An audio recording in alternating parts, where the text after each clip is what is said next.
The champagne glasses stopped clinking. Every conversation in the country club ballroom died mid-sentence. 200 guests turned to stare at me, and my son-in-law's voice still echoed off the crystal chandeliers. This is Harold, my wife's father. He's basically a janitor who never amounted to anything. I stood there in my worn brown suit, the one I bought at Goodwill 15 years ago, holding a glass of water because I couldn't afford the bar prices. My daughter Emily wouldn't meet my eyes. She just squeezed her new husband Derek's arm and laughed nervously. Derek's boss, a man named Richard Thornton, looked me up and down like I was something stuck to his Italian leather shoes. A janitor? How? Quaint. I smiled. The same smile I've worn for 63 years. The smile that got me through burying my wife, raising a daughter alone, and building something most people couldn't imagine. Building maintenance supervisor, I corrected quietly. 32 years at Westbrook Elementary. Derek snorted. Same thing, Harold, same thing. What none of them knew, what my own daughter had forgotten in her rush to marry into what she thought was money, was that the man they were laughing at owned the very ground this country club sat on, and about 47 other properties across 3 states. But I'm getting ahead of myself. Let me start from the beginning. My name is Harold Mitchell, and this is the story of how I watched my daughter choose a con man over her father, and what happened when the truth finally came out. Emily was born in Muknginchincham 3 weeks early, on the coldest night Chicago had seen in 40 years. Her mother Sarah and I lived in a 2-bedroom apartment above a laundromat. I was 26, working days at the school and nights driving a cab. Sarah worked at a bakery until her 8th month. We didn't have much, but we had each other. When Emily was 7, Sarah got sick. Cancer. The kind that doesn't negotiate, doesn't give you time to prepare. 8 months from diagnosis to funeral. Our savings disappeared into medical bills. I took out a second job, then a third. What Sarah didn't know, what I never told her because I didn't want her to worry, was that 6 months before her diagnosis, I had invested our entire emergency fund, $12,000, into a small software company run by a college kid in Seattle. My brother worked at a bank and gave me the tip. Said this Gates fellow had something special. Sarah died thinking we were broke. I've carried that guilt for 28 years. But that investment? It split. And split again. And split again. By the time Emily graduated high school, I was worth $4 million. By the time she finished college, $14 million. Today, let's just say the number has a lot of zeros. I never told Emily. Never changed how I lived. Same apartment until the building got condemned. Then a small house in the same neighborhood. Same job until I retired. Same clothes, same car, same life. Why? Because I watched money destroy my brother. Watched it turn him into someone who measured people by their bank accounts. Watched his kids grow up entitled, cruel, lazy. His son is 42 and has never held a job longer than 3 months. His daughter married a man for his trust fund, divorced him for a bigger one, and now lives in Scottsdale, posting photos of handbags that cost more than most people's cars. I wanted Emily to know the value of work, the dignity of earning your own way, the satisfaction of building something from nothing. Somewhere along the way, I failed. Emily met Derek Sullivan at a marketing conference in Denver 3 years ago. He was handsome, charming, dressed in expensive suits, and drove a leased BMW that he couldn't actually afford. But I didn't know that then. All I knew was that my daughter came home glowing, talking about this amazing man who took her to restaurants I'd never heard of and bought her jewelry that sparkled like her mother's eyes. "Daddy, he's everything I've ever wanted," she told me over coffee at our usual diner. "He's going places. He's successful. He's not like us." That last part stung more than I let show. Derek worked at Thornton Financial, a mid-sized investment firm downtown. He claimed to be a senior portfolio manager. He talked about his clients, his deals, his bonuses. He name-dropped constantly. Lunch with the Hendersons, golf with the Castellanos, the yacht club, the country club, the exclusive this, and the private that. The first time I met him, he shook my hand like he was afraid of catching something. "So, you're the custodian," he said, not even trying to hide his disappointment. "Emily told me you work at a school." Building maintenance supervisor, I said. 32 years. Right. Well, that's honest work, I suppose. He turned to Emily. Babe, we should get going. Reservations at 7. He never called me by my name. Never asked about my life, my interests, my health. When Emily brought him to my house for dinner, he spent the entire meal looking around at my modest furniture, my old television, my lack of anything impressive. I caught him taking pictures of my kitchen and laughing with someone on his phone. I'm not sure about him, sweetheart. I told Emily after he left. There's something about the way he talks, the way he carries himself. Like he's performing. Emily's face hardened. You wouldn't understand, Dad. You've never had ambition. You were happy being a janitor your whole life. Maintenance supervisor. And I was happy, yes. Your mother and I built a good life. Mom died in a hospital we could barely afford. We lived above a laundromat. I wore clothes from Salvation Army until I was 16. Her voice cracked. I don't want that life, Dad. Derek can give me something better. I wanted to tell her then. Wanted to show her the accounts, the properties, the truth. But something stopped me. Pride, maybe. Or the hope that she would love me for who I was, not what I had. 6 months later, Derek proposed with a ring that cost more than he made in 3 months. I know because I had a friend in the jewelry business check. He'd maxed out 2 credit cards to buy it. Daddy, we're getting married. Emily squealed over the phone. Derek wants a big wedding. At the Thornton Country Club. His boss is a member, and he's going to sponsor us. That sounds expensive, honey. Do you want me to help with? No. Derek's got it covered. He just got a huge bonus. She paused. Actually, you know what would be great? If you could just not mention your job to people? At the wedding, I mean. Derek's colleagues will be there. And I felt something crack inside my chest. You want me to pretend I'm not a maintenance worker? Not pretend, just don't bring it up. And maybe wear something nicer than that brown suit? I could take you shopping. I'm fine with what I have, Emily. She sighed. Of course you are. The wedding planning consumed the next 8 months. Emily called me occasionally, mostly to complain about costs. The venue was $30,000. The catering, $60,000. The flowers, the photographer, the band. Derek kept promising his bonus would cover it, but the credit card bills kept piling up. I offered to help 3 times. Each time, Derek intercepted. We've got it handled, Harold. I know this is probably more than you make in a year, but in my world, this is just how things are done. I smiled, my patient smile, and said nothing. 3 weeks before the wedding, Emily called in tears. Daddy, I need to borrow money. Just a little. Derek's bonus got delayed, and we owe the caterer or they'll cancel. How much do you need? $20,000. I was quiet for a long moment. $20,000 was nothing to me. I made that much in interest every week, but something told me to wait. I don't have that kind of money, sweetheart, but I can give you $5,000. My savings. Emily's voice turned cold. $5,000 won't do anything. God, I knew you couldn't help. Derek was right. Right about what? Nothing. Forget I called. She hung up. I sat in my small living room, looking at the photo of Sarah on the mantel, and wondered where I had gone so wrong. The wedding was on a Saturday in June. I drove to the Thornton Country Club in my 12-year-old Honda Civic, parking between a Porsche and a Mercedes that made my car look like a lawnmower. The ballroom was stunning. Crystal chandeliers, white roses everywhere, a string quartet playing classical music, 200 guests in designer clothes sipping champagne and nibbling on appetizers that cost more than my grocery bill. I found my seat at the family table. Derek's parents were there, David and Caroline Sullivan. Old money from Connecticut. They looked at me like I was the help who'd wandered into the wrong room. You must be Emily's father, Caroline said without extending her hand. She mentioned you work in maintenance? Building maintenance supervisor. 32 years at Westbrook Elementary. How nice that they let you come. She turned away to talk to someone more important.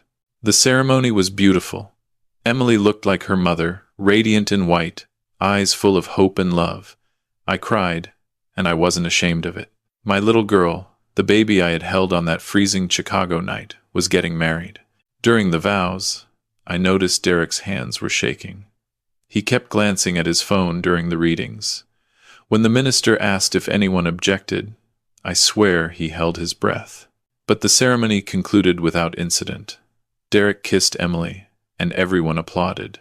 The reception started well enough. I stayed in my corner, nursing my water, watching my daughter dance with her new husband. Then came the part of the evening I hadn't anticipated. Richard Thornton, Derek's boss, approached our table with his wife. Derek practically ran over to intercept him. "Mr. Thornton, so glad you could make it. Let me introduce everyone." He worked his way around the table, giving everyone impressive titles and connections. When he got to me, he paused. "And this is Harold, my wife's father. He's basically a janitor who never amounted to anything." That's when everything stopped. The glasses, the conversations, the music seemed to fade. 200 pairs of eyes on me. Richard Thornton looked me up and down. "A janitor? How quaint." I smiled. "Building maintenance supervisor, 32 years. Derek snorted. "Same thing, Harold." I could have ended it there. Could have pulled out my phone, shown them the bank accounts, the property deeds, the investment portfolio worth more than everyone in that room combined. But I didn't. Instead, I excused myself to the bathroom. In the hallway, I heard voices from a side room. Derek and another man, talking urgently. "You said you had it covered," the other man hissed. I do. Just give me another week. The honeymoon's in Hawaii, and I've got a plan." "A plan?" "You owe $90,000, Derek. The caterer's been paid with a check that's going to bounce on Monday. The venue already called about the balance. Emily's got a credit card for emergencies. I'll use that. And when she notices, she won't. She trusts me." I stepped back into the shadows as Derek emerged, composing his face back into that charming smile. The other man, who I now recognized as the wedding planner, followed with a look of pure stress. I returned to my seat and waited. An hour into the reception, Emily came to find me. She looked nervous. "Dad, I need your help with something. Derek says we have to pay the venue the balance tonight, but I can't find my purse. I think I left it in the bridal suite." "How much is the balance?" $45,000. I blinked. "And Derek can't pay it?" "His accounts are being weird. Some kind of banking glitch. But it has to be paid tonight or they'll charge us double." She grabbed my arm. "Please, Dad, can you just come help me figure this out?" I followed her to the venue manager's office, where Derek was already arguing with a stern woman behind a desk. "This is ridiculous. I'm a senior portfolio manager at Thornton Financial. My accounts have 7 figures. This is obviously a mistake." The woman shook her head. "Mr. Sullivan, I've run your card 4 times. It's declined.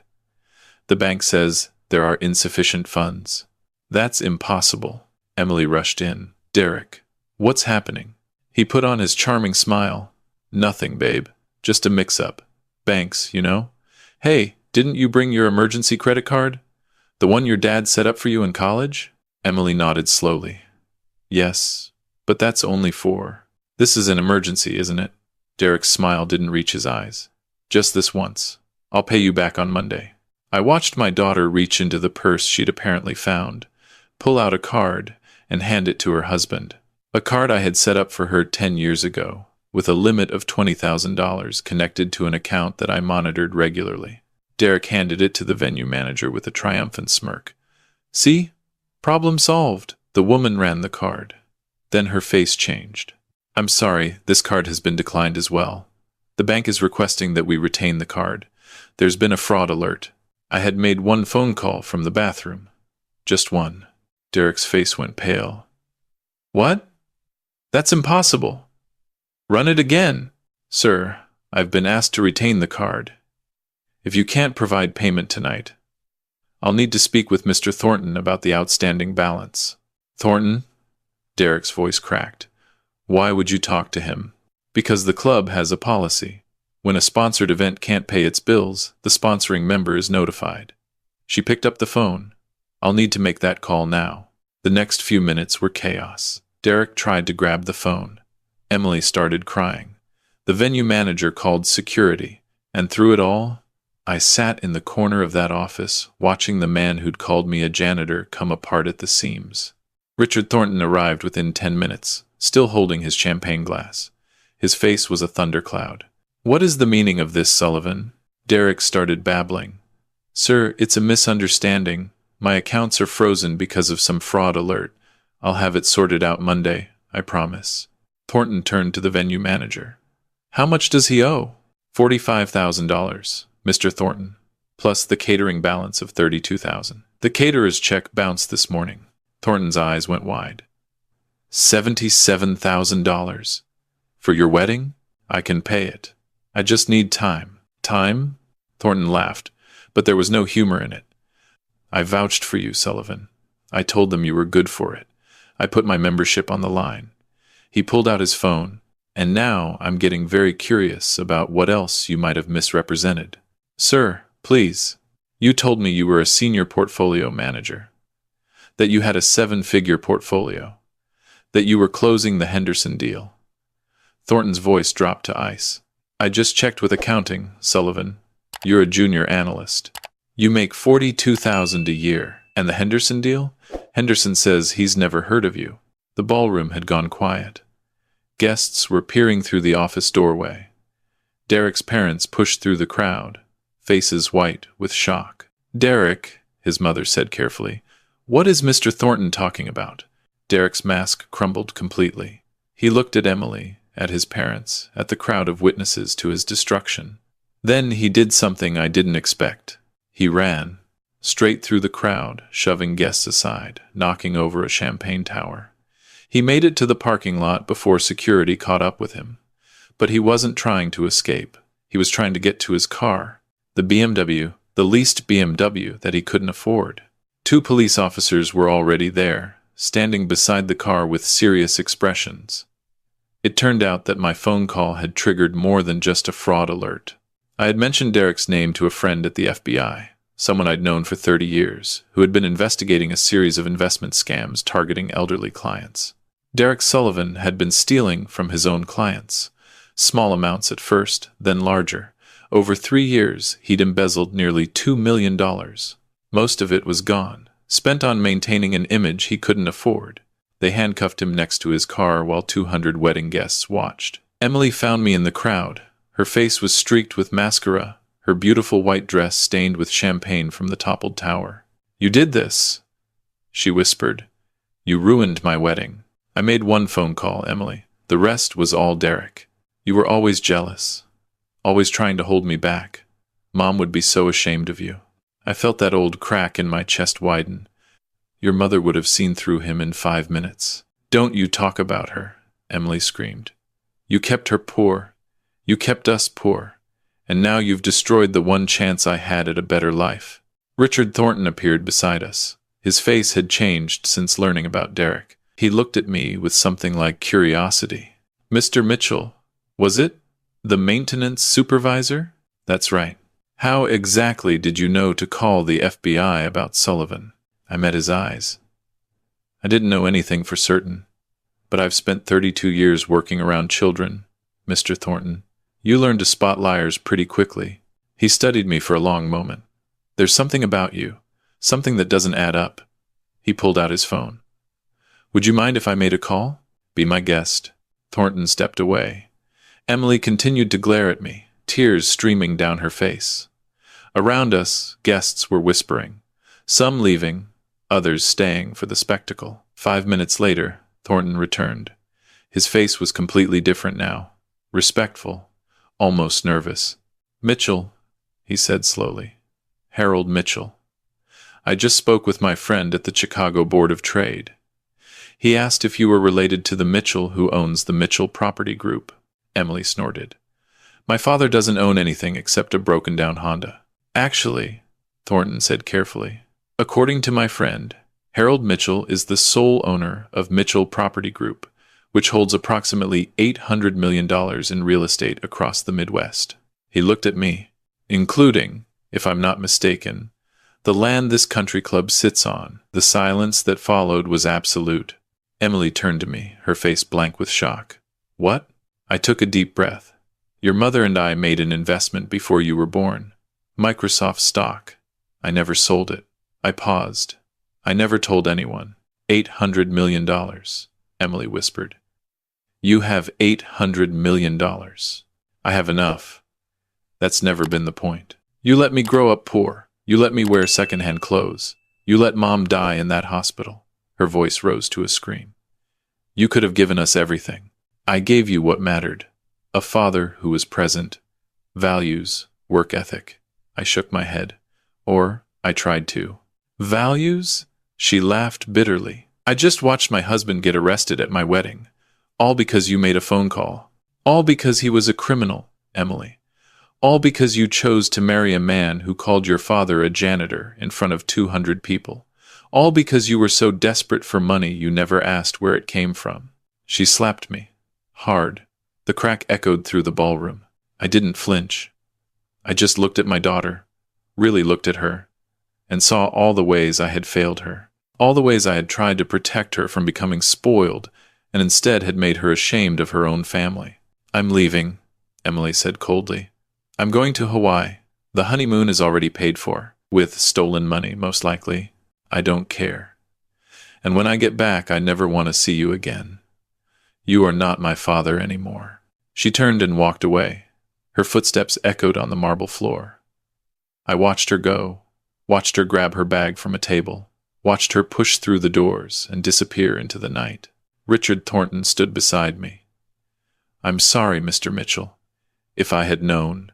You couldn't have known. That's the point. I watched the door where my daughter had vanished. I didn't want anyone to know.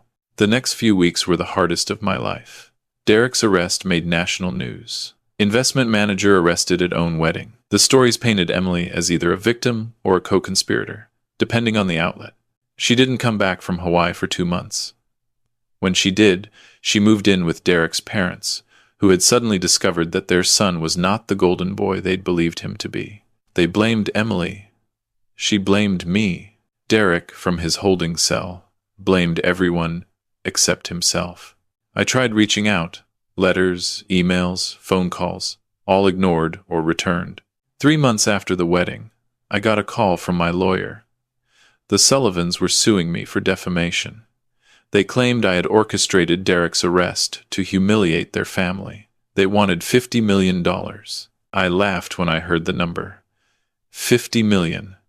They didn't know I could write that check without noticing. Countersue, I told my lawyer, for fraud, emotional distress, and the $77,000 Derek owes the country club. Are you sure you want to drag this out? Your daughter. My daughter made her choice. She chose a con man over her father. She chose image over integrity. She called me a janitor who never amounted to anything. I paused. It's time everyone understood exactly what I amount to. The lawsuit made even bigger news. Billionaire janitor sues son-in-law's family. The story went viral. Reporters camped outside my small house, astonished that a man worth nearly $1 billion lived in a moat-high chum-square-foot home with a 12-year-old Honda in the driveway. Why? They kept asking. Why live like this when you could have anything? My answer was always the same. Because things don't make you happy. People do. Or they should. Derek's trial came 6 months later. The evidence was overwhelming. Financial records, victim testimony, email trails. He had stolen from 43 different clients, most of them elderly, most of them trusting. He was sentenced to 15 years in federal prison. The day of sentencing, Emily finally contacted me. A single text message. I hope you're happy. I wasn't. Happiness had left my life the day I realized my daughter had grown into someone I didn't recognize. Another year passed. The lawsuit against me was dismissed. My countersuit succeeded. The Sullivans lost their Connecticut estate, their membership in every club, and most of their social standing. They blamed Emily. She moved out. I heard she was working as a receptionist at a dental office, living in a small apartment, driving a used car, just like her father had lived his entire life. The call came on a Tuesday afternoon in November. My phone showed Emily's name for the first time in 18 months. Dad. Her voice was small, young, like the little girl who used to run to me when she had nightmares. I'm here, sweetheart. Silence, then sobbing, deep, wrenching sobs that broke something open in my chest. I'm so sorry, Daddy. I'm so sorry. I closed my eyes, thought of Sarah, Thought of the baby girl we'd brought home to that freezing apartment above the laundromat.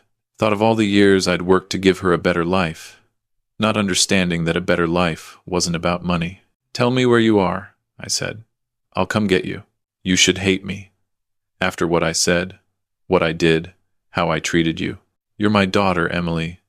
You could burn down everything I own, and I would still come get you." She told me her address. A small apartment complex in a neighborhood I knew well. Working class, honest.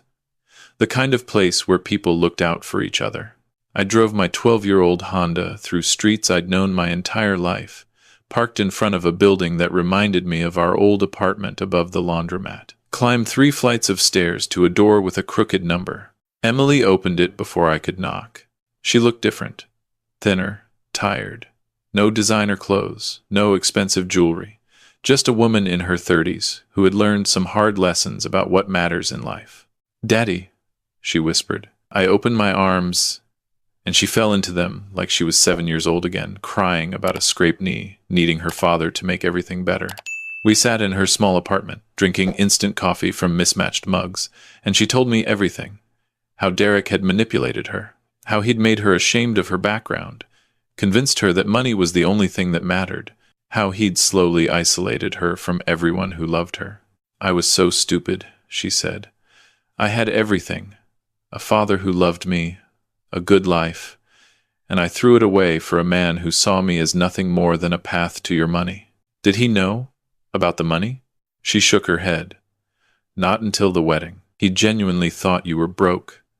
He married me because I was pretty and desperate and naive. He thought the Sullivans would support us, and when they didn't," she trailed off. "The stealing started before we even met. He was already in too deep." I took her hands. "Emily, I need you to understand something. I didn't hide my money to test you. I hid it because I watched wealth destroy my brother's family. I wanted you to grow up knowing that your worth isn't measured in dollars.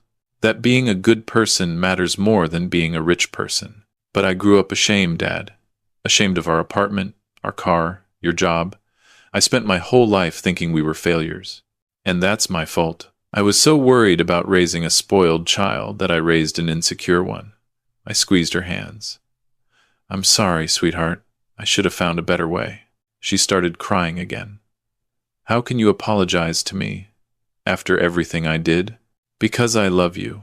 Because your mother loved you. Because that's what family means." I pulled her close. "It means forgiving each other's mistakes and starting over." We talked until midnight. About Sarah. About the years we'd lost. About what came next. I told Emily about my plans for the money, the charitable foundation I was setting up in her mother's name, the scholarships for first-generation college students, the hospital wing for cancer patients who couldn't afford treatment. "I want you to run it," I said, "the foundation. If you're willing." She stared at me. "After what I did? Because of what you've learned. Because you know now what really matters." I smiled. "And because I'm 63 years old and I'd rather spend my remaining years fishing than attending board meetings." Emily laughed. The first real laugh I'd heard from her in years. It sounded just like her mother. 1 year later, I stood in a different ballroom. Smaller, more modest. No crystal chandeliers or string quartets. Just friends and family gathered to celebrate the launch of the Sarah Mitchell Foundation. Emily stood at the podium, beautiful in a simple blue dress, speaking about her mother's legacy and the foundation's mission. Beside me sat Richard Thornton, who had become an unexpected friend and major donor. "She's remarkable," he said quietly. "You raised a good daughter, Harold." She raised herself, in the end. I just tried not to get in the way. After the speeches, Emily found me in the crowd. She was glowing, not with expensive jewelry or designer clothes, but with purpose. "Dad, there's someone I want you to meet." She led me to a young man in a modest suit, nervously clutching a glass of punch. "This is Michael. He's the foundation's new program director. We've been spending some time together." Michael shook my hand firmly. "Mr. Mitchell, it's an honor. Emily talks about you constantly." I studied him. No expensive watch. Scuffed shoes. Kind eyes. "What did you do before the foundation, Michael?" "I was a maintenance worker at Children's Hospital." He grinned. Worked my way through night school for my MBA. I looked at Emily. She was blushing, waiting for my approval. Building maintenance? I asked. Mostly floors and HVAC, sir. Glamorous stuff. I smiled. A real smile. The first one in a long time. Welcome to the family, Michael. Emily hugged me tight. Thank you, Daddy, she whispered, for not giving up on me. Never, I said. That's what fathers do. That night, driving home in my 12-year-old Honda, I thought about the winding road that had brought us here. The pain and the betrayal and the long, hard journey to forgiveness. The lessons we'd both learned about what matters in life. Derek Sullivan sits in federal prison, probably still believing he was just unlucky. The Sullivans lost everything and blame everyone but themselves.